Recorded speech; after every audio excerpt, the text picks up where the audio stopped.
পবিত্র কোরআন শরীফ যদি আপনি দেখেন, অবশ্য অনেক মুসলমানই দেখে না, তবে মুসলমান মানে মুসলমান বলতে ওই যে বাবা মুসলমান ছিল, দাদা মুসলমান, চাচা মুসলমান, তাই নিজেও মুসলমান।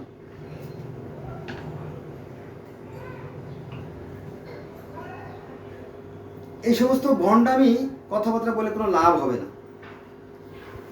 বোঝা গেছে? এগুলো একটা ধোঁকাবাজি। টুপি মাথায় দিলেন আর আপনি মুসলমান হয়ে গেলেন, দাঁড়িয়ে রাখলেন আর মুসলমান হয়ে গেলেন, এগুলো ভণ্ডামি। আপনার আচার আচরণ বলে দেবে যে আপনি একজন খাঁটি মানুষ বা মুসলমান। এটা তো আসলে মূল কথা আসি, কোরআনে আল্লাহ কি বলতেছে? আল্লাহ বলতেছে যে এবং এবং তার নির্দেশনাবলীর মধ্যে, অর্থাৎ সৃষ্টিকর্তার নির্দেশনাবলীর মধ্যে একটি নিদর্শন হলো এই যে আকাশ ও পৃথিবীর সৃষ্টি এবং তোমাদের ভাষা ও বর্ণের সৃষ্টি। তার মানে এই যে ভাষা, হাজার হাজার রকমের ভাষা, পৃথিবীতে ভাষার সংখ্যা আছে 12,900। কত? 12,900। It is not a simple matter. এর মধ্যে প্রচলিত আছে 2,500 ভাষা, আর আমরা কয়টা ভাষা এবার জানি, তাই না? একটা ভাষা তাও তো আমরা গুলিয়ে ফেলি, তাই না? তো এই ভাষার বৈচিত্র্য কার সৃষ্টি? আল্লাহর সৃষ্টি। এবং বর্ণের বৈচিত্র্য আছে না, বিভিন্ন মানুষ, বিভিন্ন রকমের মানুষ, এক এক দেশের মানুষ এক এক রকমের সাইজ, এক এক রকমের তাদের চেহারা, এক এক রকমের রং রূপ গন্ধ, তাই এরকম আর কি। তো এখানে বলতেছে এতে জ্ঞানীদের জন্য নিদর্শন রয়েছে। কাদের জন্য? কাদের জন্য? জ্ঞানীদের জন্য। এটা মূর্খদের জন্য নয়। এটা আছে আপনার সূরা রুমের 22 নম্বর আয়াতে আছে। শুধু এখানেই শেষ না, আরো 44টা আয়াত আছে পবিত্র কোরআন শরীফে চিন্তা গবেষণার ব্যাপারে। যেমন তোমরা যে পানি পান করো তার মতো নির্দেশন রয়েছে, তোমরা যে দুধ পান করো তার মতো নির্দেশন রয়েছে, তোমরা যে জল চলাচল তার মতো নির্দেশন রয়েছে, আসমান এবং জমিনের মধ্যে নির্দেশন রয়েছে। যদি এই যে পানি, যে ভূপৃষ্ঠের পানি যেগুলো আছে, এই পানিগুলো যদি মানে ভূপৃষ্ঠের পিছিয়ে চলে যায়, তাহলে এটা তাহলে কি অবস্থা হবে তোমরা সেটা ভেবে দেখেছো কি? এরকম আর কি অনেক আয়াত, সব আমার মুখস্থ নাই, এরকম 44টা আয়াত চিন্তা গবেষণার বিষয়। তো এই চিন্তা গবেষণা করে কারা জানেন? এই চিন্তা করে ইহুদিরা। সৃষ্টিকর্তার যে জ্ঞান, এই জ্ঞানটাকে কাজে লাগে ইহুদরা চিন্তা ভাবনা করে গবেষণা করে করে তারা কি করছে জানেন? এই mobile, calculator, laptop, computer, fridge, বিমান, হেলিকপ্টার, ওই যে হেলিকপ্টার ওই যে হুজুরা চলেছিল ওয়াজ করে, এই হেলিকপ্টার, তারপরে জাহাজ, তারপরে ইন্টারনেট, হ্যাঁ, তারপরে ফেসবুক, টুইটার, গুগল, ইউটিউব, এগুলো কারা আবিষ্কার করছে? ও চিন্তাকে কাজে লাগাইয়া ইহুদিরা। আর মুসলমানরা বিজ্ঞান দেখলে কি করে? ভয় পায়। কারণ তারা এখন জলাতঙ্ক রোগে আক্রান্ত। জলাতঙ্ক রোগ জানেন না? কুকুরে কামড়ালে তাদের জলাতঙ্ক রোগ হয়, আর পানি দেখলে আতঙ্কগ্রস্ত হয়।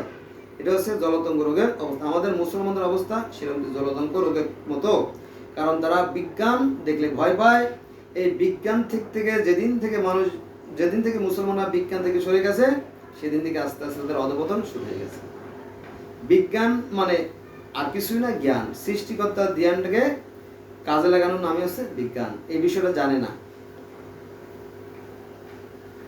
আর যারা জানে তারা বলে না, তাহলে ব্যবসায় ধস। মনে করেন যে 10 জন হুজুরের মধ্যে 2 জন হুজুর জানে, যদি এটা বইলে ফেলে মজলিসে, তাহলে মারির অভাব না। শালা তুই আমাদের পেটে লাথি দিছিস, আমাদের রুটিতে লাথি দিছিস, হ্যাঁ, তোরে শেষ করে ফেলবো। হ্যাঁ, এই হলো বিষয়। বুঝা গেছে বিষয়টা? তাহলে আয়াতগুলো তো আসলে একভাবে সাজানো হয় নাই। আল্লাহ পাক বলতেছে যে তোমরা সৃষ্টি সম্পর্কে চিন্তা করো। শুধু কি তাই না, আল্লাহ বলতেছে তোমরা আমার সৃষ্টি সম্পর্কে গভীরভাবে চিন্তা করো। এটা কোরআনের আয়াত নম্বরটা আমি এই মুহূর্তে বলতে পারতেছি না। তো তাহলে আমরা কি করব? আল্লাহ বলতেছে এবং তার নির্দেশাবলীর মধ্যে একটি নির্দেশনা হচ্ছে আকাশ এবং পৃথিবীর সৃষ্টি এবং তোমাদের ভাষা ও বর্ণের বৈচিত্র্য, এতে জ্ঞানীদের জন্য নির্দেশন রয়েছে। সূরা রুম আয়াত নম্বর 22। তাহলে এই যে ভাষার বৈচিত্র্য, অনেক রকমের ভাষা কার সৃষ্টি? আল্লাহর সৃষ্টি। অনেক রকমের বর্ণের সৃষ্টি কার সৃষ্টি? আল্লাহর সৃষ্টি। হ্যাঁ, তারপরে বিভিন্ন ধর্ম, তারপরে বিভিন্ন ধর্মের যে নিয়ম কানুনগুলো সবই তার সৃষ্টি, এগুলো কিন্তু কোরআনে আছে। আচ্ছা, এটা আমি বলি কোন জায়গায় আছে, একটু বললে আপনাদের একটু সুবিধা হবে বিষয়টা। ও এই দেখেন, আল্লাহ বলতেছে, কে বলতেছে? আল্লাহ বলতেছে। আল্লাহ বলতেছে প্রত্যেক জাতির জন্য নির্ধারণ করে দিয়েছি নিয়ম কানুন, নিয়ম কানুন যা ওরা পালন করে, তাই ওরা যেন তোমার সঙ্গে নিয়ে বাগবিতণ্ডা না করে। এটা আছে সূরা হজ আয়াত নম্বর 67। তারপরে ওদের জন্য আলাদা নিয়ম কানুন আছে, আলাদা দিক আছে, এরকম আপনারা কোরআন শরীফ পেয়ে যাবেন। তো আমি যেটা বলবো সেটা হচ্ছে যে প্লিজ অ্যাভব আলমাই রিকোয়েস্ট, মানে আমার সর্বোপরি অনুরোধ, আপনারা কোরআন শরীফ না জানে, হাদিস না জানে নিজেকে ধর্মীয় পণ্ডিত মনে করবেন না, প্লিজ। এটা আমার সর্বোপরি অনুরোধ। আর কলেমা না জানে নিজেরা মুসলমান দাবি করবেন না। অনেকে কলেমা জানে না, চারটে কলেমার একটা কলেমাও জানে না, তারপরে সুরাও জানে না, মাদ্রাসা জীবনে যায় না, কিন্তু ওই যে বাপ মুসলমান ছিল, দাদা মুসলমান ছিল, তাই সে মুসলমান। এই সমস্ত ধোঁকাবাজি থেকে নিজেকে রক্ষা করুন, জাতিকে রক্ষা করুন।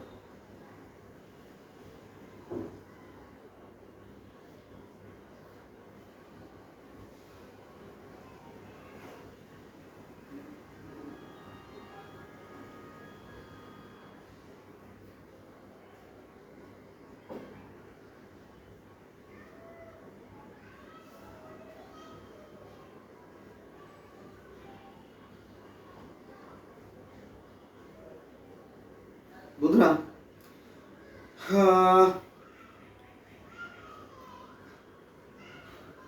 এই তো, তাই না? এই তো বিষয়।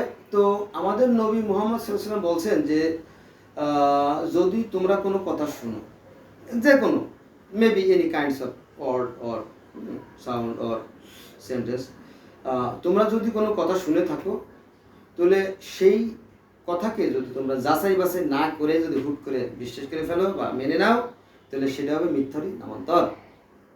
বুঝা গেছে বিষয়টা? তো আমি অনুরোধ করব যে দেখেন, ইসলাম ধর্মে বলা আছে যে মাটি দিয়ে মানুষ তৈরি, ইহুদি ধর্মে মাটি দিয়ে মানুষ তৈরি, খ্রিস্টান ধর্মে মাটি দিয়ে মানুষ তৈরি, পৃথিবীর সর্বপ্রাচীন যে গ্রন্থ গিলগামেশের মহাকাব্য, সেখানেও স্বর্গের দেবতা আনুর নির্দেশে দেবী আরুরু মাটি দিয়ে মানুষ তৈরি করে, গরু তৈরি করে, সেই কাহিনী আছে।